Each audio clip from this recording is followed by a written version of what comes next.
News analysis में आपका स्वागत है। आपके साथ मैं आतिक। इस समय भारत की राजनीति कई कारणों की वजह से सुर्खियों में है। कृषि कानून को लेकर देश के किसान सड़कों पर है, तो हर आए दिन महिला के लिए भारत रेप कैपिटल बनता जा रहा है। उत्तर प्रदेश से लेकर छत्तीसगढ़ तक महिला के साथ रेप की घटनाएं की खबर सामने आ रहा है। लेकिन उससे भी ज्यादा चिंता की बात यह है कि रेप की घटना के बाद भारत की सरकार और प्रशासन की लापरवाही सबसे ज्यादा चिंता में डालने वाली बात होता है। दरअसल कुछ दिन पहले उत्तर प्रदेश के हाथरस में एक लड़की का साथ गैंगरेप हुआ था। यह लड़की जब अपनी मां के साथ खेत में काम करने के लिए गई थी, तब गांव के कुछ लड़कों ने उसका साथ दरिंदगी किया था।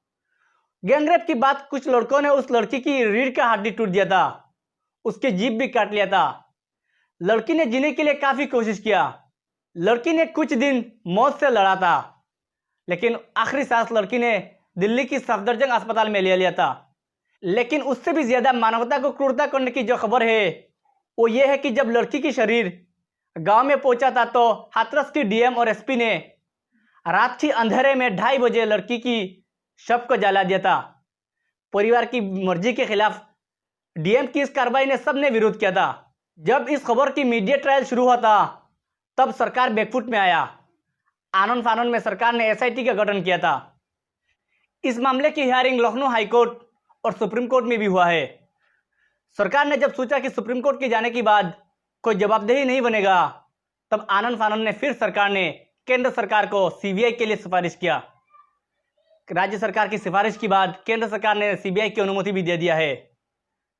दरअसल ये न्याय मिलने में सरकार ने जितनी रुकावटें तैयार किया है, अब तक उसे लगता नहीं कि इस लड़की को पूरी तरह से न्याय मिल पाएगा। लेकिन देखने वाली बात होगा कि सीबीआई कितने तक इस निर्भया को न्याय देने में सक्षम होता है। दूसरी बड़ी खबर राजस्थान की है।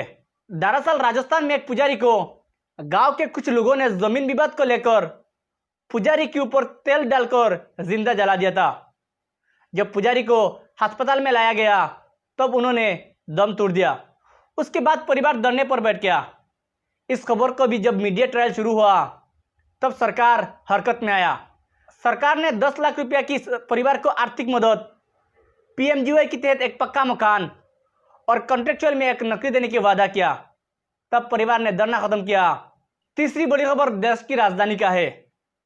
दरअसल देश की राजधानी दिल्ली का दिल्ली यूनिवर्सिटी के एक छात्र राहुल राजपूत नाम के एक छात्र को उसके मोहल्ले के कुछ लड़कों ने बुरी तरह से पीटा। उसकी हालत इतनी गंभीर था कि जब उसके परिवार ने जब अस्पताल में लाया गया, तब डॉक्टरों ने उसको मृत घोषित किया था। दरअसल मालवी नगर में रहने वाला यह राहुल राजपूत हिंदू समुदाय से बिलोंग करता था और वो अपने ही क्लास में एक मुस्लिम लड़की से प्यार करता था। लेकिन यह बात लड़की की भाई को नागुजरा समझा, क्योंकि यह राहुल राजपूत हिंदू समुदाय की है और यह लड़की मुस्लिम समुदाय से बिलोंग करता था। तब जब बात नहीं बना, तब लड़की की भाई ने अपने कुछ साथी गुंडों को लेकर, जिसमें नाबालिग भी शामिल था, उस राहुल राजपूत को घर से निकालकर ट्यूशन की बात करने के लिए घर से बाहर निकाला और उसकी ही कॉलोनी में इतनी बुरी तरह से पीटा कि उसने 2.5 से 3 घंटे के अंदर हॉस्पिटल में दम तोड़ दिया। यह खबर काफी परेशान करने वाला है, क्योंकि जब आपने अपनी बहन को अच्छी तरह से संभाल नहीं पाया हो, तो फिर क्यों दूसरों को परेशान किया? अपनी बहन के लिए क्यों दूसरों की जान को आपने हाथ में ले लिया? दूसरों की जान को आपने क्यों बर्बाद किया? ये एक लौता घटना नहीं है दिल्ली में। पिछले साल भी इस तरह से एक घटना हुआ था। पिछले साल भी इस तरह से अंकित सक्सेना नाम की एक लड़के को एक लड़की से, मुस्लिम लड़की से प्यार करने के कारण लड़की की भाई ने पीट पीट कर हत्या कर दिया था। यह घटना भी काफी दुखदायक था। लेकिन सबसे ज्यादा दुखदायक और कोई घटना था तो उसके बाद उस अंकित सक्सेना के पिता की बयान था। अंकित सक्सेना के पिता ने अंत में बयान दिया था कि वो अंकित सक्सेना अपने परिवार में एक लौता चिराग है। ऐसे में अगर मुस्लिम परिवार अगर अपने लड़के की हाथ मांग लिया होता, तो खुशी खुशी में अपने बच्चे को उस घर में शिफ्ट कर दिया होता।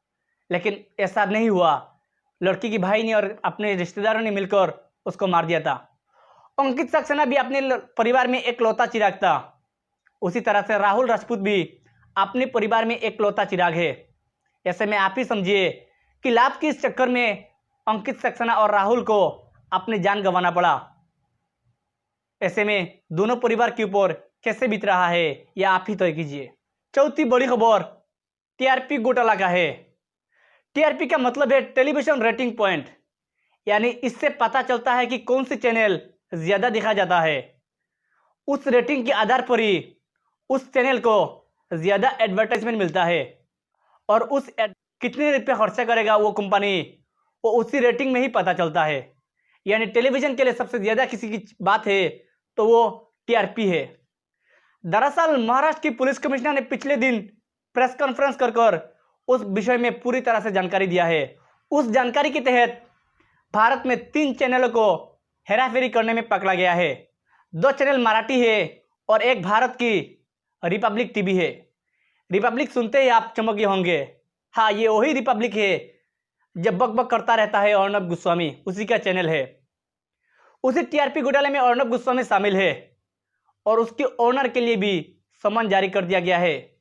अब उससे पता चलेगा कि रिपब्लिक टीवी जो इतना बक बक करके चिल्लाते रहता है, देश की जलन मुद्दों पर बात ना कर सिर्फ सरकार की चाटुकार करता है, गोदी मीडिया में एक तरफा रिपोर्टिंग करता है, उसने आखिर कितना टीआरपी चोरी किया है।